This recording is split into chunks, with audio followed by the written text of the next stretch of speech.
Thanks for tuning in and welcome to the Gnostic Connection. I'm your host and metaphysical detective, Damien Sebuyan. The Gnostic Connection is dedicated to exploring the esoteric behind the exoteric in an attempt to excavate the golden light of truth. As a metaphysical detective, my role for each show is to investigate a specific topic of interest, uncover its inner wisdom, and share with you, the listener, my findings. Feel free to reject, accept, or modify my findings as you see fit. For today's episode, I will be making the Gnostic connection with telepathy, the language of the heart.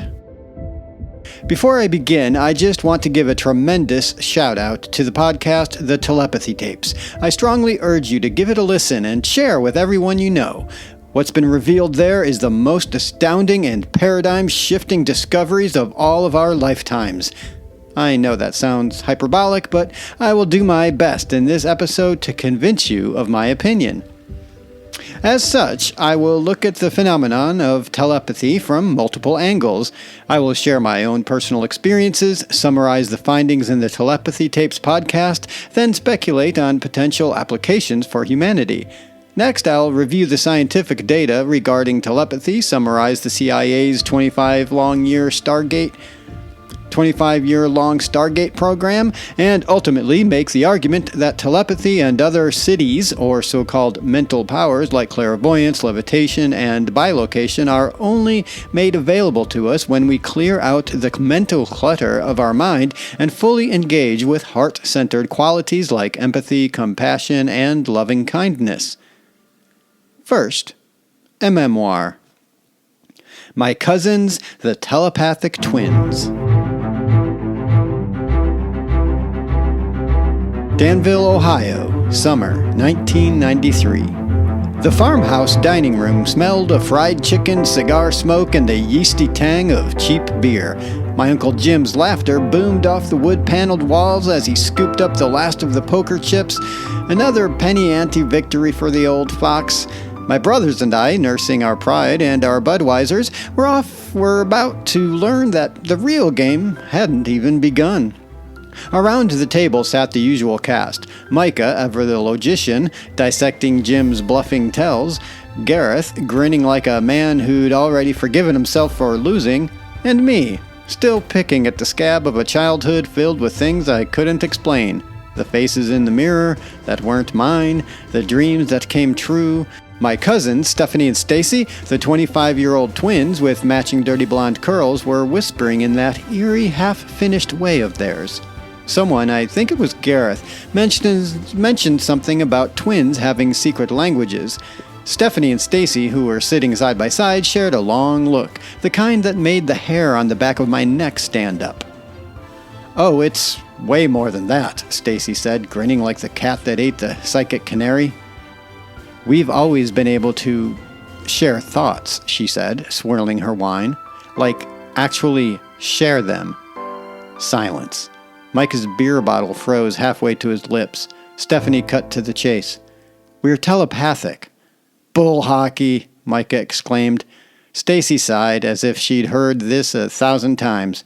"Wanna see?" "Okay," Stacy said. "I'll go into the living room." She slid open the heavy oak doors separating the rooms and disappeared, the doors clicking shut behind her.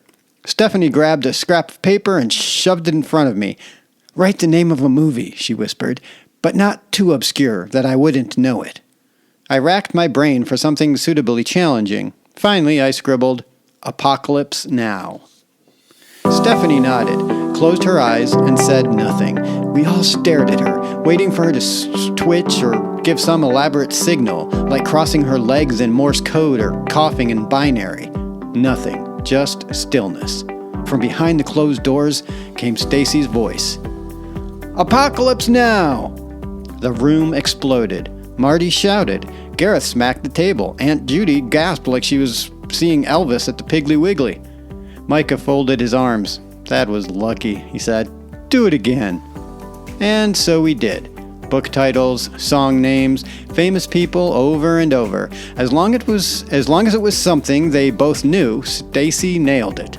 There were no fumbled guesses, no missed calls, no cheap magician's tricks that Where they stalled for time by asking us to think harder, it was 100% accurate, 100% baffling. Stacy said she didn't hear words exactly. It was more like Stephanie beamed images and emotions into her head, like sending a dream on demand. The more they explained it, the more it made sense to me, though it defied everything I'd ever been taught about how the world works. Gareth, ever the diplomat, said, "Well, it's definitely interesting," while Micah stomped around, opening drawers and tapping on the walls like he was sure there was hidden wire somewhere. Stephanie leaned in. "When we were 21, we used to make bets with guys at the bars who would try to pick us up. We were making so much money, we started feeling guilty, and so we stopped." Telepathy, according to the twins, was an ability they always shared. During their high school basketball career, the one always knew where the other was on the court without needing to use the conventional method of sight. It was an advantage that helped their team find great success and delivered both of them college basketball scholarships. After they graduated from college and Stephanie moved to LA to direct movies, despite the distance, during holidays like Christmas and their shared birthday, they would often give each other identical cards with identical messages written within. Because I had always been interested in the mysterious, the unexplainable, and the paranormal, I embraced this new knowledge about my psychically connected twin cousins. I knew, not just believed, that this was real. Not just from that night, but from the things I'd seen as a kid. That the world is way more mysterious and mystical than we've been led to believe. My brother Gareth represented the fence-sitter, the agnostic. Maybe it's like pheromones, he mused. Or quantum something. He wanted to believe, but needed a scientific American stamp of approval. 30 years later, he's still waiting. Maybe I should tell him about the telepathy tapes. Micah has always been the scientific materialist, ultra-skeptical of anything to do with psychic phenomenon. "There's always a trick," he insisted, even as the girls aced his impossible-to-cheat parameters. With no real way to expose their telepathy as a prank, he retreated to cold epistemology. "Extraordinary claims require..." "Extraordinary evidence," Stephanie finished. "We just gave it to you." For me, that night served as a microcosm for the human condition. 3 brothers witnessed an event casually demonstrating that there was much more to human consciousness than we'd been told up to that point in our respective lives. One event, 3 quite different responses. I represented the convert. For people like me, evidence plus personal experience equals transformed worldview. Gareth represented the agnostic. For people like him, evidence plus no follow-up equals eternal hesitation. Micah represented the materialist. For people like him, evidence contradicted by deeply internalized dogma equals denial of reality. If you identify as a materialist, my apologies. But hey, at least you have most of mainstream science supporting your perspective, no matter how fundamentally flawed that perspective might be. The mainstream of Western science, I argue, is like my brother Micah, refusing to follow the science. The profound revelations of quantum physics, for example, out of a stubborn attachment to an outdated worldview that tells us reality is fundamentally physical and that consciousness, something they call a hard problem, unworthy of scientific exploration, it's because it's a product of the brain. I find it profoundly amusing that scientists and materialists who dismiss consciousness never appreciate that without it, there would be no science. Hell, try to think of anything human that would exist without consciousness. Go ahead, take all the time you need. Mainstream science, like my brother Micah in this scenario, often demands the universe fit its tools for measuring it rather than forging new tools and new concepts. When Copernicus said the Earth moved, when Galileo pointed his telescope at Jupiter's moons, when my twin cousins demonstrated that minds could touch, the response was the same. "But the old rules say..." Progress isn't stalled by a lack of proof. It's stalled by those who refuse to see it, even when it's shouting through a farmhouse door. The term telepathy was coined in 1882 by Frederick W.H. Myers, a British poet, classical scholar, and one of the founders of the Society for Psychical Research. Myers introduced the word in the SPR's journal proceedings for the Society of Psychical Research to describe, quote, the communication of impressions of any kind from one mind to another, independently of the recognized channels of sense, unquote. He sought a neutral, scientific-sounding term to replace vague phrases like thought transference or mind reading, which carried mystical or fraudulent connotations. The word telepathy is derived from two ancient Greek components. Tele, meaning far off or distant, as in telescope, telephone, telegraph, and pathy, from pathos, meaning feeling, suffering, experience. Thus, telepathy literally translates to distant feeling or far-off perception. What are the telepathy tapes? This is how the podcast describes itself. In a world that often dismisses the extraordinary as mere fantasy, the Telepathy Tapes dares to explore the profound abilities of non-speakers with autism, individuals who have long been misunderstood and underestimated.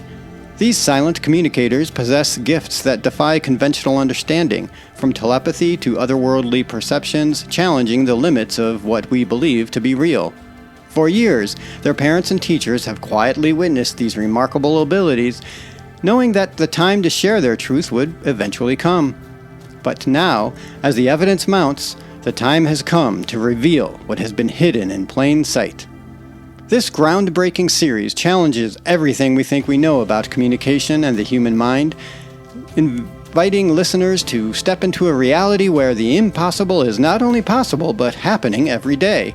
Through the emotional stories and undeniable evidence, the Telepathy Tapes offers a fresh perspective on the profound connections that exist beyond words. Traveling and witnessing mind-boggling telepathy tests the forging deeply intimate relationships with families around the globe. Host Kai Dickens invites you to contemplate the world through the eyes of those who speak without words. Prepare to be captivated, challenged, and ultimately transformed as the series shines a light on the untold capabilities of those who have been underestimated for far too long.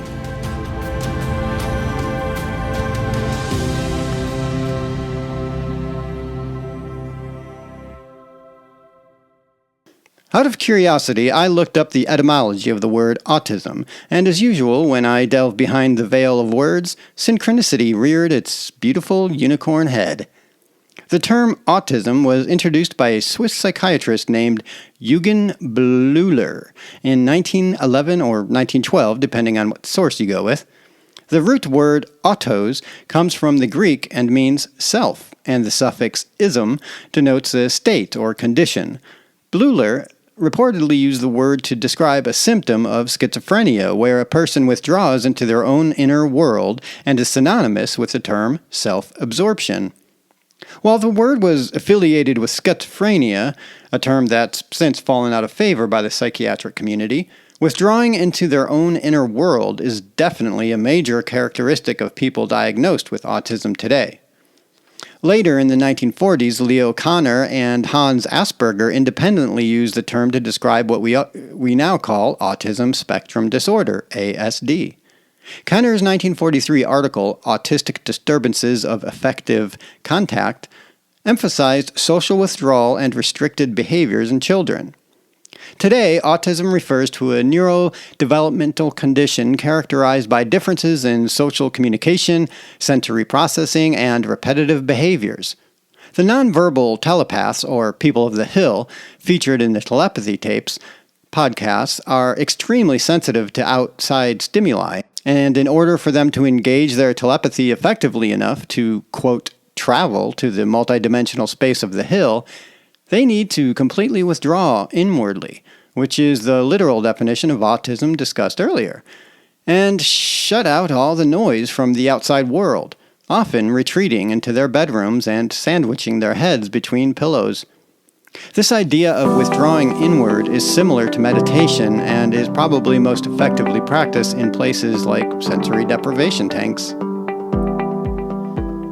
Many in the metaphysical community, as well as a growing number of open-minded scientists and researchers, promote the concept that the brain acts more as a transmitter, or filter of consciousness rather than a generator of consciousness. The brain does not create consciousness any more than a fish creates water. Consciousness is the, quote, water that our brains, our bodies, swim in. The brain, according to this perspective, one that I share, modulates or filters consciousness much like a radio receives and decodes electromagnetic waves. In our world, our senses are so limited that through them we only can experience a minuscule percentage of all that's out there. Philosopher Aldous Huxley in The Doors of Perception proposed that the brain filters out most of reality to allow for focused, survival-oriented perception. He claims that psychedelics and mystical experiences might, quote, open the doors to a broader spectrum of consciousness. Then there's the tuning hypothesis. Some theorists argue that the brain tunes into a specific bandwidth of reality, like visible light, linear time, while filtering out other frequencies. This could explain why we perceive only a tiny fraction of the electromagnetic spectrum. Memory as a non-local phenomenon is also another concept. If consciousness is non-local, memories may not be stored in the brain, but accessed through it, like a Wi-Fi receiver pulling data from the cloud. Near-death experiencers, NDEs, and terminal lucidity, sudden clarity in dementia patients before death, are cited as evidence. Some major proponents of the idea of non-local consciousness include William James, who lived from 1842 and 1910. He's a pioneering psychologist. He suggested that the brain transmits rather than produces consciousness. He compared the mind to a spectator behind the brain's operations. Henry Bergson, from 1859 to 1941, was a philosopher who argued that the brain filters out most of reality to allow for practical survival. He proposed that consciousness extends beyond the physical brain. Aldous Huxley, who I just mentioned, and Sir Jean Eccles, he's a Nobel Prize-winning neuroscientist from 1903 to 1997. He supported dualist interconnectionism, suggesting that mind interacts with but is not produced by the brain. He argued that consciousness may be a non-physical phenomenon. And then Rupert Sheldrake, he is a contemporary biologist and parapsychologist. He proposes this thing he calls the morphic resonance or morphogenetic field, where memory and habits are stored in a non-local field. The brain may act as a receiver for this field rather than a storage device. Donald Hoffman, he's a cognitive scientist. He argues that perception is an interface, not an accurate depiction of reality. The brain's role is to simplify reality for survival, not to reveal its true nature. Bernardo Kastrup, he's a philosopher of mind. He advocates for idealism, the view that reality is fundamentally mental. The brain is a localized whirlpool in a universal consciousness. And last is Dr. Eben Alexander. By the way, there's so many more, but these are the only ones I'm going to be mentioning. He's a neurosurgeon and a near-death experience researcher. He himself had a near-death experience and wrote a book about it called Proof of Heaven. After his own near-death experience, he argued that the brain does not generate consciousness, but merely mediates it. Other people to look into, other theories, there's the holographic universe, the holographic brain theory. I believe Michael Talbot is the first to propose that theory. And there's Robert Lanza. He wrote the book Biocentrism. Life creates the universe, not the other way around. Consciousness is fundamental, and space-time is a mental construct. All right, so these all represent, PhDs, people who went through the classical educational system and must have had experiences that said, these traditional materialist ways of looking at the world and consciousness just don't work. And then they came up with theories that fit that more. All right, the Silent Hill, Telepathy and the Revelation of One Consciousness. These nonverbal individuals diagnosed with autism, whom I call the people of the hill, communicate not through spoken language, but through a direct, unfiltered exchange of consciousness. Their abilities reveal that human cognition is not confined to the brain's electrochemical processes, but extends into a non-local, non-physical dimension, a shared mental space they call the hill.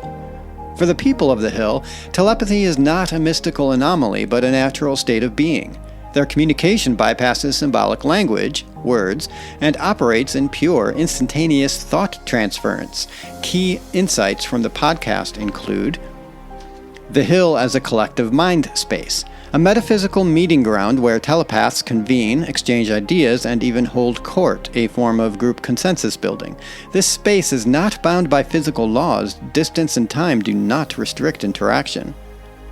Emotional resonance as the medium. The strength of a telepathic signal corresponds to the depth of love and openness in the sender and receiver. Fear, ego, and hostility create static. Compassion amplifies clarity. This will be looked at more later. Then there's the nonverbal autistics as natural receivers. Because they do not rely on verbal language, their minds are not constrained by the linear processing of words. Their neurology may be optimized for direct consciousness transfer, unburdened by the noise of symbolic interpretation. Then there's silent conversations among the nonverbal. Two nonverbal autistics can communicate seamlessly, sharing complex ideas, emotions, and even humor without a single spoken word. This suggests that language as we know it is a crutch, not the apex of communication.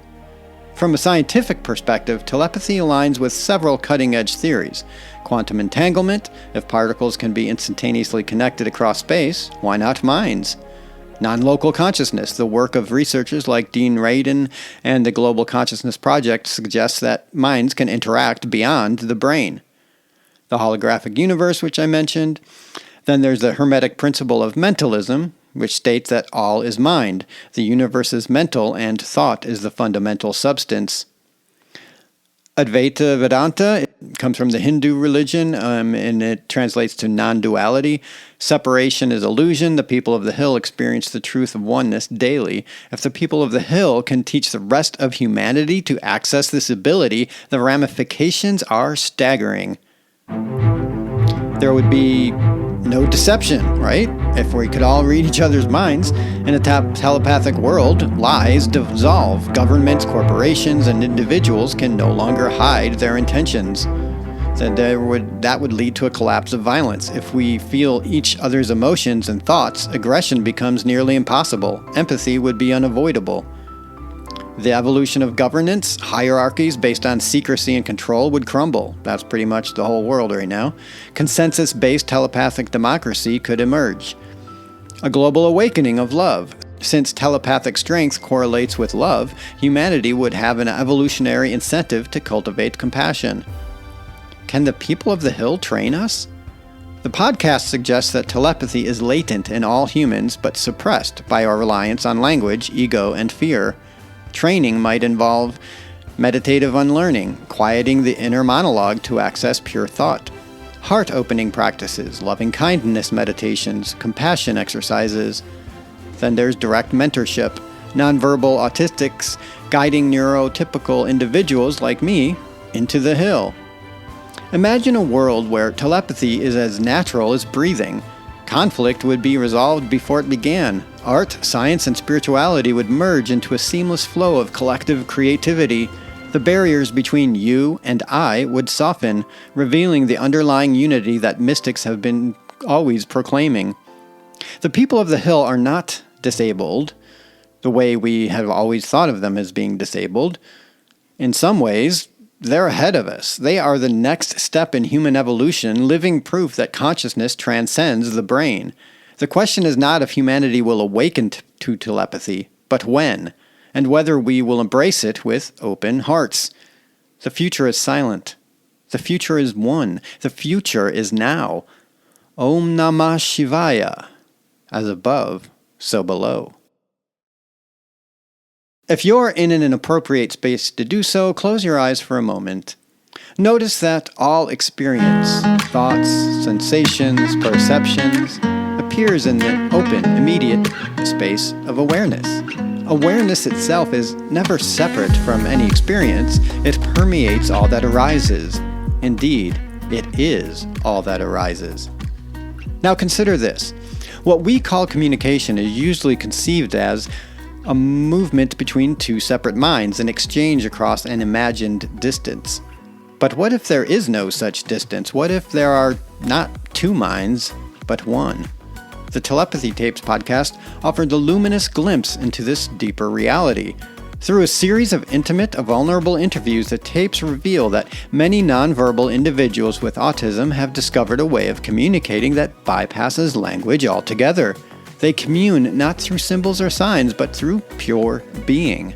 The silent transmission of thought, feeling, and intention. Among themselves, they, quote, speak most fluently. And together, they have uncovered a shared domain, what they call the Hill.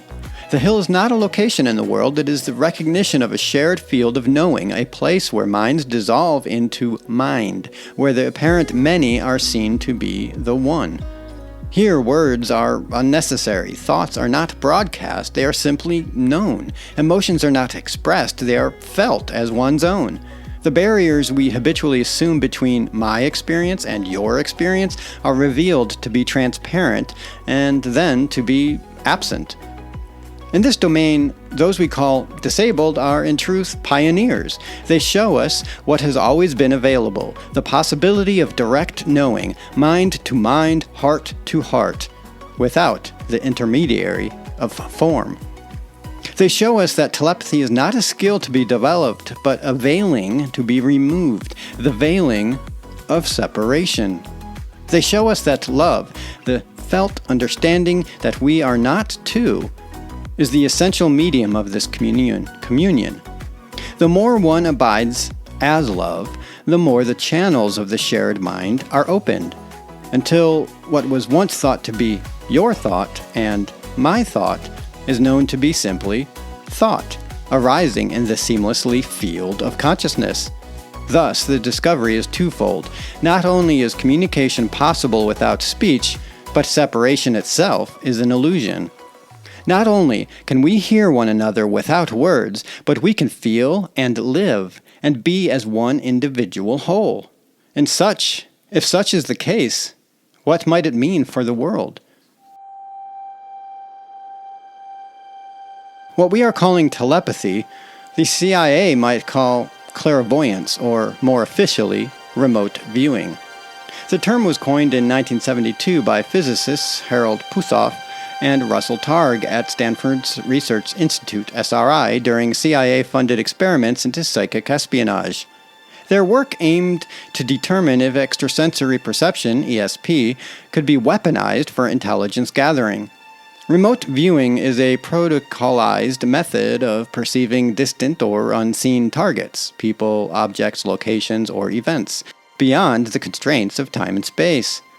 The project began when Ingo Swann, a well-known psychic, claimed he could mentally view distant locations.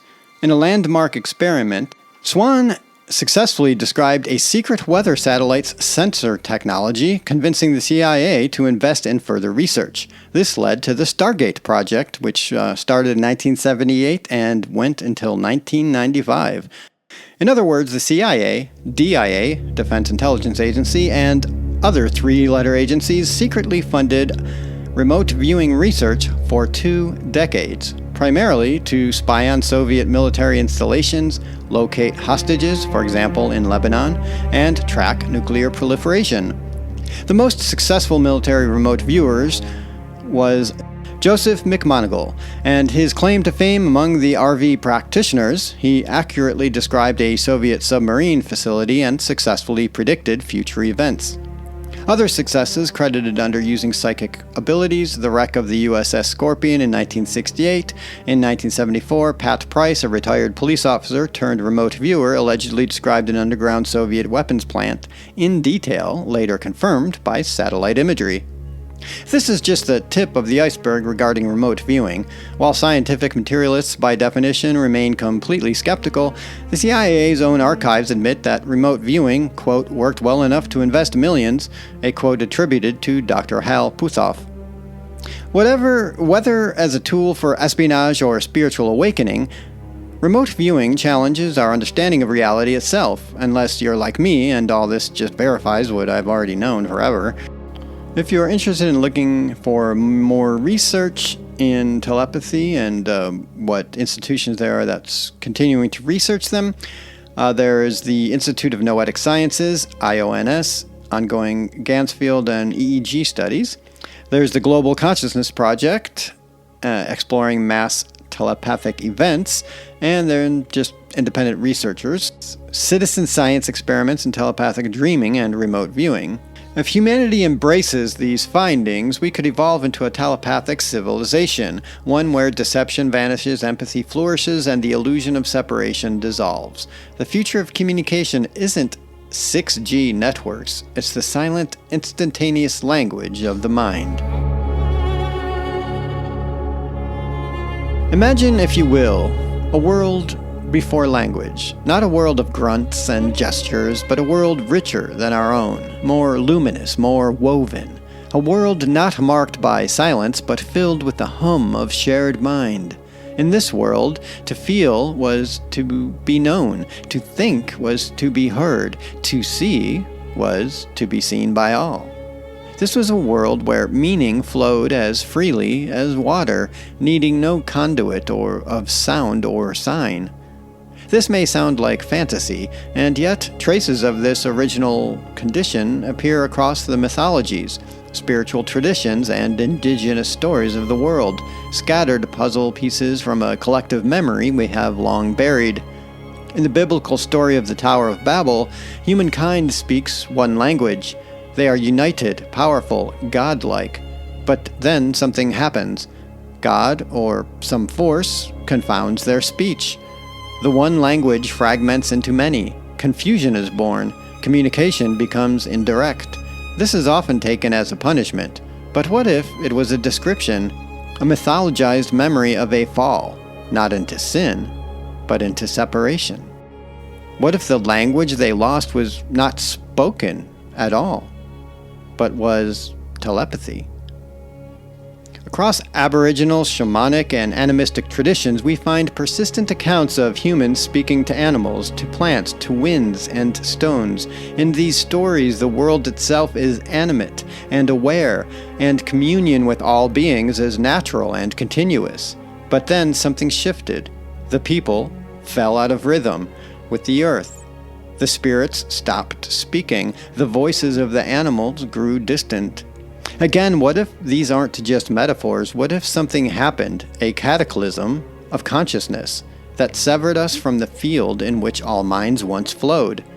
Perhaps it was not an asteroid or an ice age, but a turning inward, a closing, a forgetting.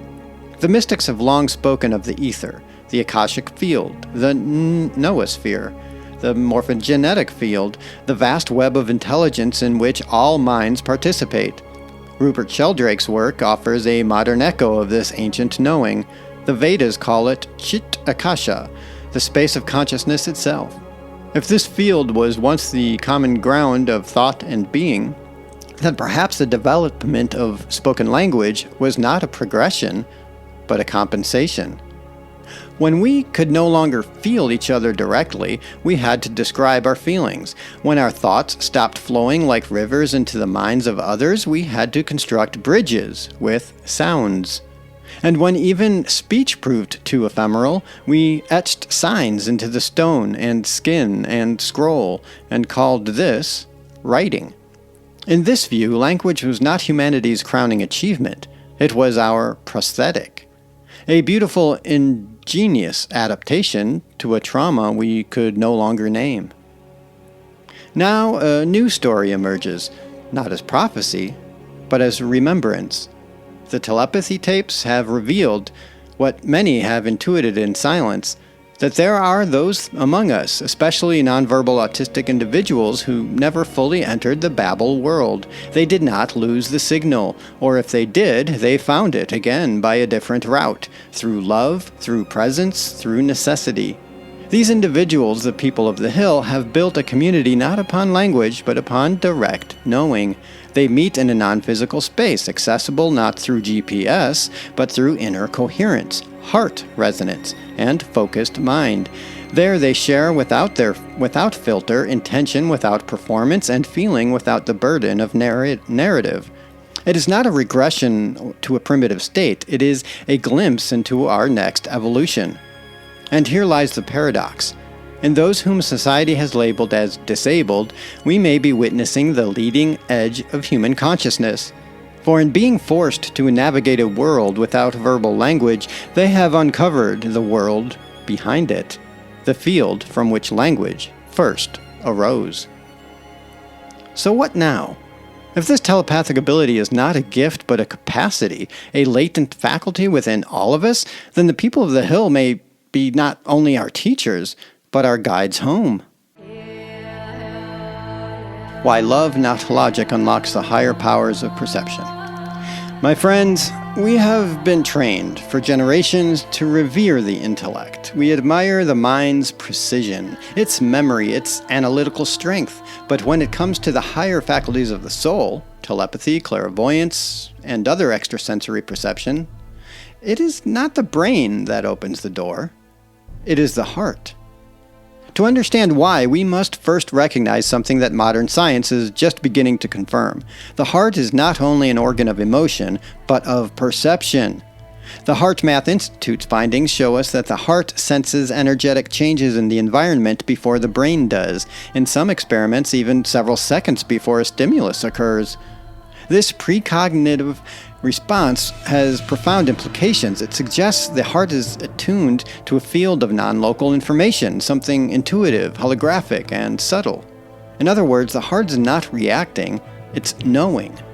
This begins to explain why many who develop intuitive and telepathic gifts report a heightened sense of compassion, empathy, or emotional openness as a prerequisite.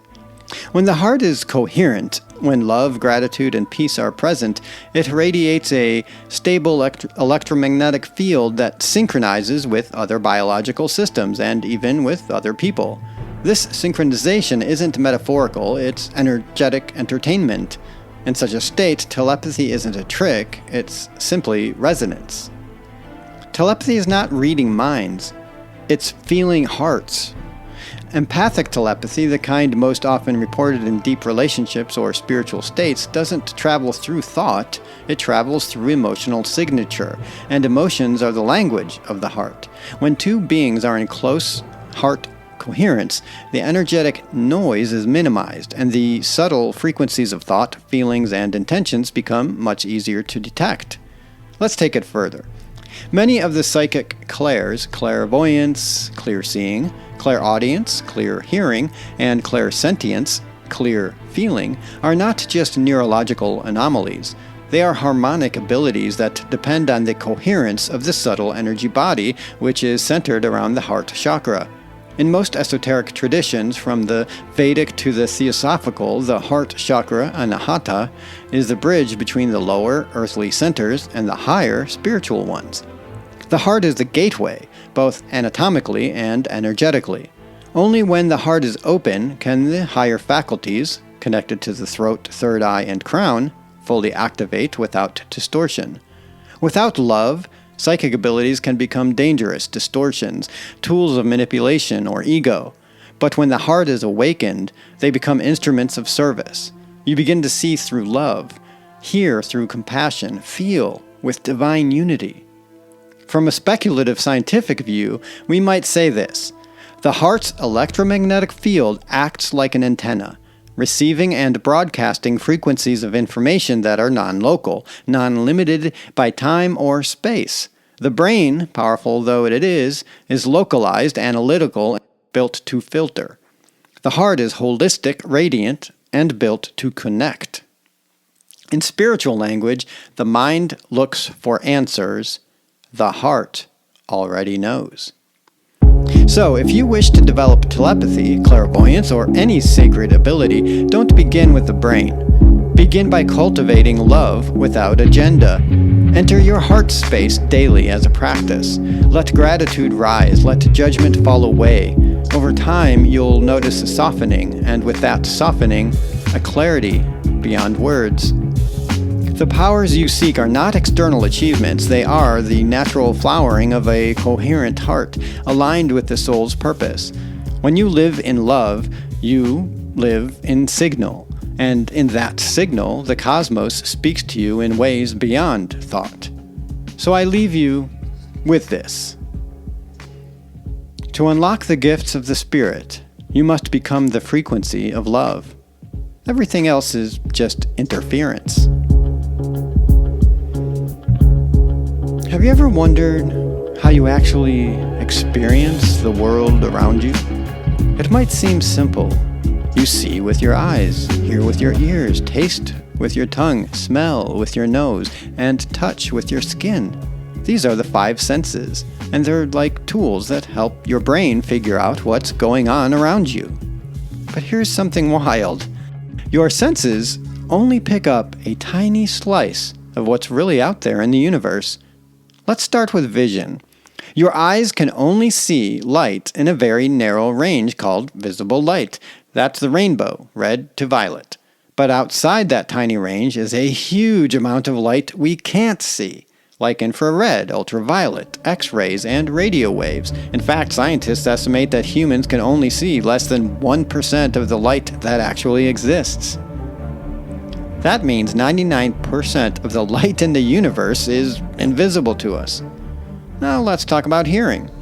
We can only hear sounds between about 20 to 20,000 vibrations per second, called hertz. Dogs, whales, and bats can hear way outside that range. So even with hearing, we're only tuned into a small band of frequencies. And it's the same with all of our senses. We only smell a fraction of the chemicals that produce scent. We only feel physical touch when the objects are large enough or close enough to interact with our skin. So here's the big idea. Your brain takes in little bits of information your senses give it, and then it puts it all together to create the world you think is out there. But the truth is, there is so much more happening around you right now that your senses just can't detect. Think of it like this. If the universe were a giant radio, your senses are only tuned to 1 or 2 stations. But there are millions of other stations playing that you can't hear, see, or feel. That's why scientists and spiritual teachers both agree reality is much bigger than what we experience. What we call the real world is just a sliver of something much, much greater. So, what does this mean? It means there's always more to explore. It means we should stay curious, and it means our intuition, our heart, and our spirit might be tuned into those other stations, even when our 5 senses are not. The universe is vast. What we see is just the surface.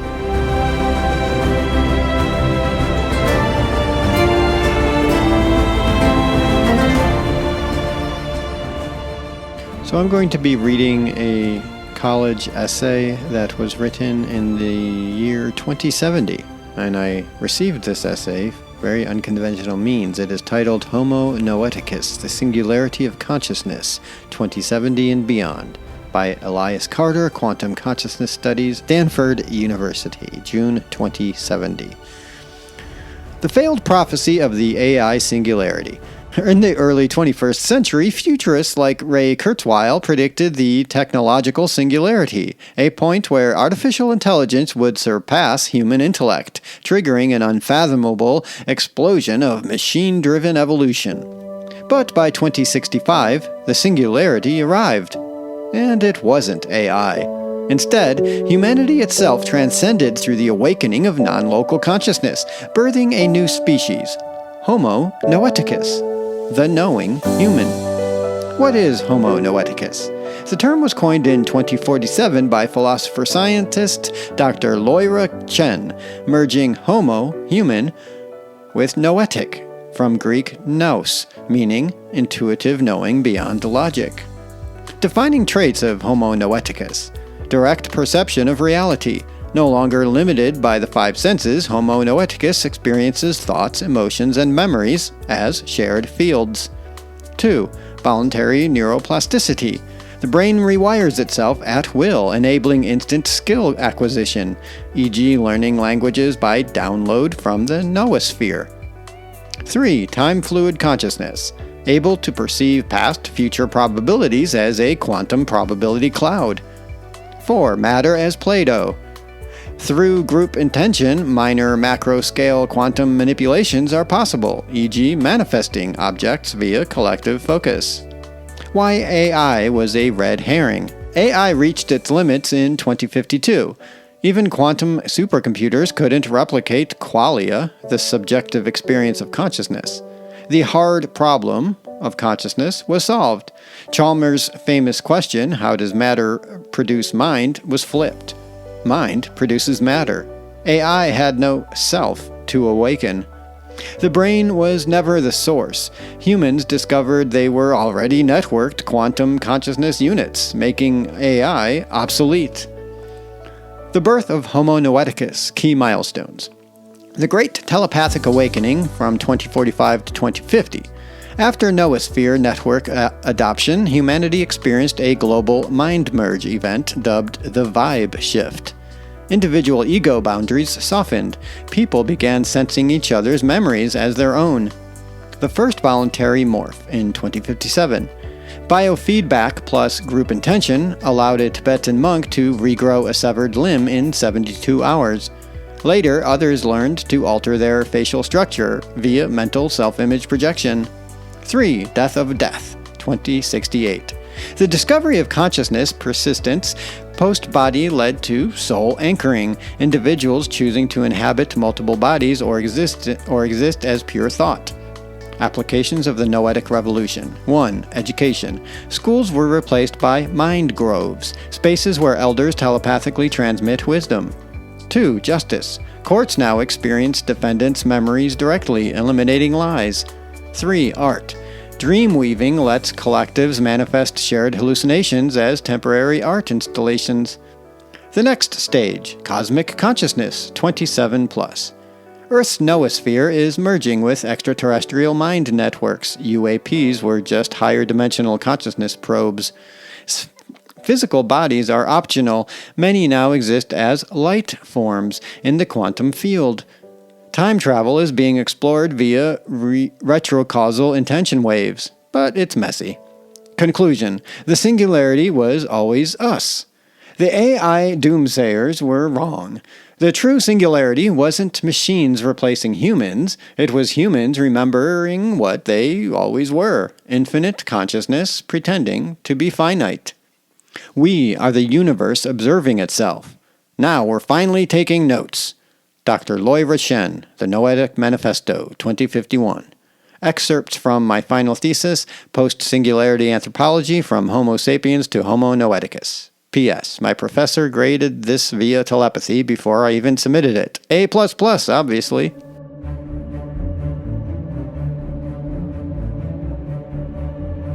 The Heart's Infinite Measure.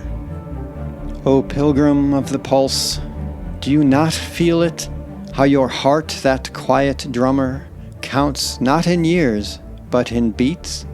2.5 billion, they say, before the drum roll fades, yet each throb is a universe, a tide pulling at the moon of your ribs. The heart is not a servant, it is a sovereign, crowned with electromagnetic gold, its field stretching 8 feet in radiant arcs, a lighthouse spinning codes of coherence or chaos. Do you bristle, brainy scientist, before this torch of torsion fields that outshines the brain's frail sparks? Listen, it speaks in solfeggio, not syllables, in HRV verse, heart rate variability, the stanzas of your soul's resilience. Anahata, the unstruck sound, hums here, a green cathedral where wounds turn to wings, where Fermi's paradox meets forgiveness, and even the atoms kneel, whispering, "We remember how you loved." O heart, you alchemist, you take the lead of fear and transmute it to auric light. You are the first organ formed in the womb, as if God whispered, "Begin here."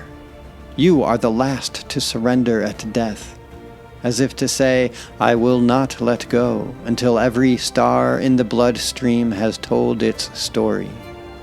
And when they ask, "What is prayer?"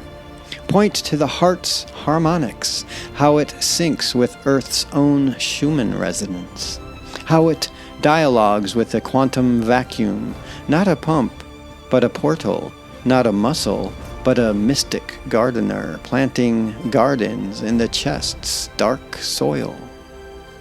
So beat, beloved.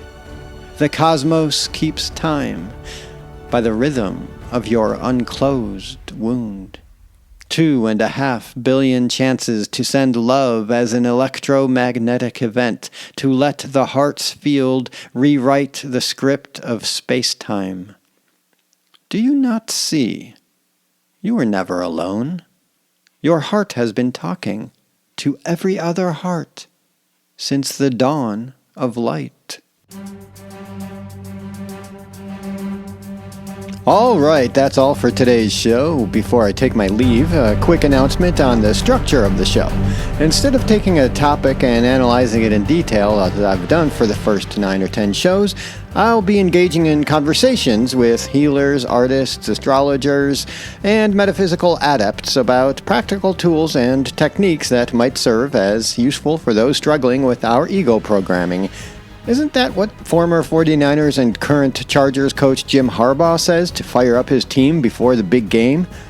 Who isn't struggling with ego programming? Nobody! Sorry, but that's probably a reference a lot of you aren't getting, but that's okay. I look forward to producing the first show in a couple of weeks, and from my heart to yours, may we all be happy, loving, powerful, and wise.